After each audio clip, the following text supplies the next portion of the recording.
Good morning, everyone. I'm Pastor Jimmy Pickett, and the verse I want to share with you today is Revelations chapter 20, verse 11. Folks, leading up to this, Jesus Christ has returned to this earth as King of Kings and Lord of Lords. Michael bound Satan up. He's done with his 5-month reign on this earth, and Michael cast him into the pit. And that is the beginning of the 1,000 years teaching. Now, what is the 1,000 years teaching for? Those that wore the mark of the beast in their foreheads and their hands. What is that mark? Folks, it's not a computer chip. It is the deception of the mind.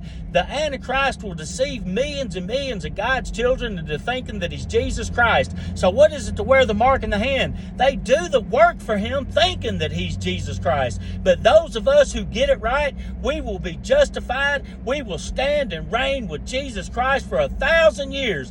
Then, folks, after that 1,000 years, Satan will be loosed for another little season. You might say, why would God loose him again? Because there's no free rides. And those that got it wrong, this is the final exam. They will be tested again. And guess what? After he's released out of that pit, those that will follow him, I'm talking about Satan, that those that follow him will be as numerous as the sands of the sea. And then after they're released and they compass about the saints, God will send fire down from heaven and consume them instantly.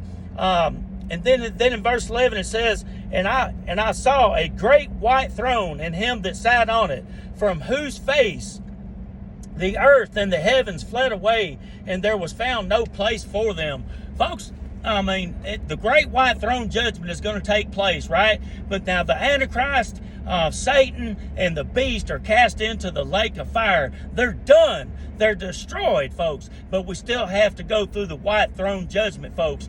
And those that are in hell and those that were deceived will stand in judgment. But God's saints will already have been judged and already have the victory, folks. But these that die at the very end, that's the final death. It is the death of the soul. Folks, if this has edified you today, hit your share button. Hit your share button. God's children are starving to death today for the Word of God, peace and hope.